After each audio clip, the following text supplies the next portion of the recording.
एक बार एक व्यक्ति गौतम बुद्ध के आश्रम में रहने आया। आश्रम की शांति में 2 दिन बीत जाने के बाद वो बुद्ध के पास जाता है और कहता है, गुरुदेव, मेरे मन में कुछ प्रश्न उठ रहे हैं। मैं उनका उत्तर जानने के लिए यहां आया हूं। बुद्ध ने कहा, पूछो, आपका क्या प्रश्न है? उस आदमी ने कहा, गुरुदेव, मैं अपने जीवन से बिल्कुल भी खुश नहीं। दुखों और परेशानियों के पहाड़ ने मेरे जीवन को नरक बना दिया है। मेरे जीवन में कुछ भी ठीक नहीं चल रहा है। मैं जानना चाहता हूं कि मेरे साथ ये सब क्यों हो रहा है। मैं इतना बदकिस्मत क्यों हूं? बुद्ध ने कहा, सबसे पहले तुम मुझे बताओ कि इसका कारण क्या है। आपके दुख के लिए वह कौन सी बातें हैं जिनके कारण आप इतने परेशान और चिंतित हो गए? बुद्ध के प्रश्न पर कुछ देर सोचने के बाद उस व्यक्ति ने कहा, यह कैसा प्रश्न है? मैंने आपसे एक प्रश्न पूछा और आप उत्तर देने के बजाय पूछ रहे हो। बुद्ध उस व्यक्ति की बात सुनकर मुस्कुराए। यदि तुम अपने दुख का कारण नहीं जानते हो तो तुम मुझसे यह उम्मीद कैसे कर सकते हो कि मैं तुम्हारे दुख का कारण जान पाऊंगा? व्यक्ति ने कहा, गुरुदेव, लेकिन लोग कहते हैं कि आप भगवान हैं। आप सब कुछ जानते हैं। आप लोगों के मन को पढ़ते हैं। तब आपको मेरे दुख का कारण पता चल जाएगा। बुद्ध हल्के से मुस्कुराए और गंभीर स्वर में बोले, तुम ये सोचकर गलती कर रहे हो कि कोई आएगा और तुम्हें तुम्हारी सभी समस्याओं से बाहर निकाल देगा। लेकिन ऐसा कभी नहीं होगा। केवल तुम ही हो जो तुम्हें तुम्हारी परेशानियों से बचा सकते हो। महसूस करें कि आपने आत्मज्ञान प्राप्त कर लिया है तो आप अपनी समस्या का समाधान कर सकते हैं। मैं भी आपके जैसा हूं। फर्क सिर्फ इतना है कि सब कुछ साफ है। जिस दिन आपके जीवन की सभी समस्याएं दूर हो जाएगी, उसी दिन से आपके भी सारी समस्या दूर हो जाएगी। समस्या के लिए बुद्ध के पास जाने की जरूरत नहीं पड़ेगी। बुद्ध ने उस व्यक्ति से पूछा, क्या तुमने कभी किसी फूल को ध्यान से देखा है? यह सुनकर वो व्यक्ति आश्चर्यचकित हो गया और बोला, गुरुदेव, फूल तो एक साधारण सी चीज है। इसे तो सभी ने देखा है। बुद्ध ने कहा, फूल एक कली है। दिन के उजाले में फूल बन जाता है, शाम को मुरझा जाता है। यदि फूल केवल इसी बात की चिंता करता है तो शाम तक उसे मुरझाकर गिरना ही है। वो कभी खिल नहीं पाएगा। इस तरह अगर आप केवल अपने दुखों के बारे में ही सोचेंगे तो आप कभी खुश नहीं रह पाएंगे। इसीलिए मैं आपको बताना चाहता हूं कि आपके जीवन में अभी भी बहुत सी चीजें हैं जिनके बारे में अगर आप बारीकी से देखें तो आप अभी भी खुश हो सकते हैं। आप उनके बारे में सोचकर मुस्कुरा सकते हैं। आप अंदर से खुश हो सकते हैं। आप अपने जीवन की कमजोरी के बजाय अपने जीवन के सर्वश्रेष्ठ पर ध्यान केंद्रित कर सकते हैं। यदि आप अपने जीवन में खुशी चाहते हैं तो आपको इस शाश्वत नियम का पालन करना होगा, अच्छे पर ध्यान देना होगा और जीवन में सकारात्मक चीजों पर भी ध्यान देना होगा। मैं तुम्हें सिर्फ रास्ता दिखा सकता हूं। मैं तुम्हें दिखा सकता हूं कि उस रास्ते पर कैसे चलना है, लेकिन तुम्हें उस रास्ते पर चलना होगा। बुद्ध के ऐसे शब्द सुनकर वो आदमी कुछ देर तक शांत बैठा रहा। फिर उसने कुछ सोचा और कहा, एक बात समझ नहीं आ रही है। क्या मेरा पूरा जीवन एक ही तरीके से हल हो सकता है? बुद्ध ने बहुत धीरे से उत्तर देना शुरू किया। मान लीजिए कि कोई भविष्य वक्ता आपको बताता है कि आज शाम तक आपकी मृत्यु निश्चित है। यह जानकर आपको उन बातों की चिंता होगी जिनके बारे में आप अभी चिंता कर रहे थे। आपको याद भी नहीं होगा कि किस तरह की परेशानियां हैं और किस बात की चिंता कर रहे हैं। आप उस वक्त सिर्फ उस हकीकत के बारे में सोच रहे होंगे जिसे लोग मौत कहते हैं। अचानक आपको एहसास होगा कि जिन छोटी छोटी चीजों को आप उसकी सबसे बड़ी परेशानियां कहते थे वो कुछ भी नहीं है। अचानक आपको लगेगा कि चिंता करना बेकार है। आज शाम तक मैं दुनिया छोड़ने वाला हूं और आप पाएंगे कि आपके पूरे जीवन के वो क्षण व्यर्थ हो गया जो आपने चिंता, ईर्ष्या और व्यर्थ कष्ट में बिताए होंगे।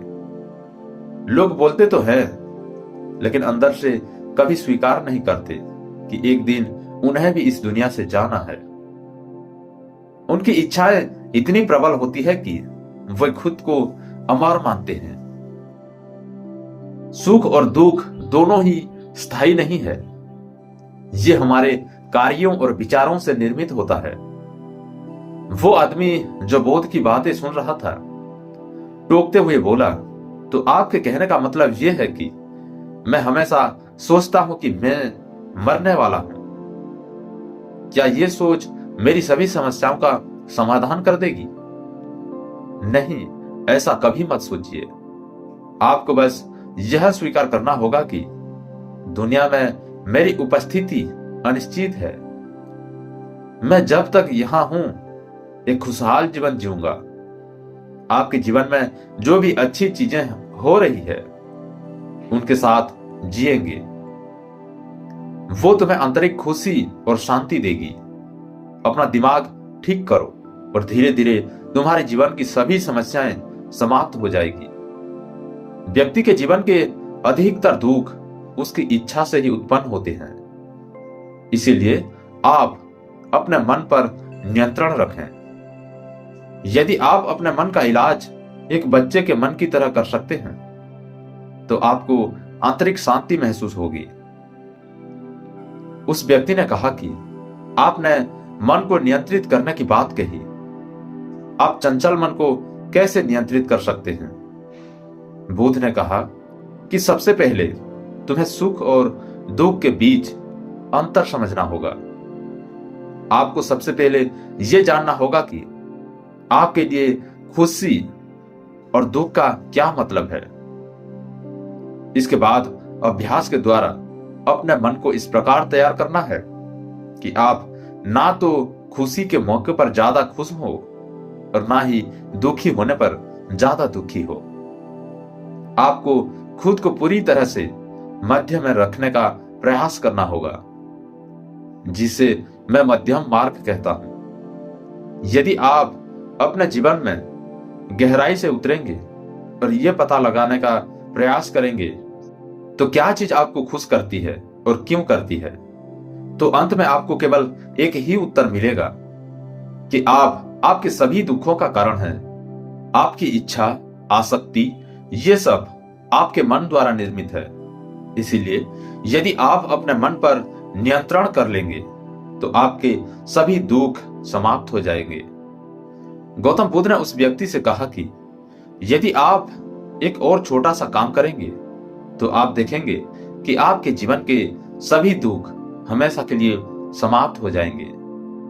बुद्ध के मुख से ऐसे शब्द सुनकर वो व्यक्ति उत्तेजित हो गया और बोला, मुझे उसके लिए क्या करना होगा? बुद्ध ने कहा कि तुम अगले 2 दिनों तक किसी से बात नहीं करोगे और कागज लेकर आश्रम के एकांत स्थान पर बैठे जाओगे। आपको वहां बैठकर उन दुखों के बारे में सोचना और लिखना है जो आपकी परीक्षा ले रहे हैं, और उनका कारण भी लिखना है। और दूसरे पेज पर आपको थोड़ी सी खुशी लिखनी है और यह भी लिखना है कि आपको ये खुशी क्यों है। जल्दबाजी करने की कोई जरूरत नहीं है। आपके पास बहुत समय है। आप आराम से सोच सकते हैं। जाओ और सोचो और आराम से लिखो। उस आदमी ने बुद्ध को प्रणाम किया और आश्रम के कोने में बैठ गया। 2 दिन बाद वो कुछ लेकर बुद्ध के पास वापस आया। उसके हाथ में कागजात है।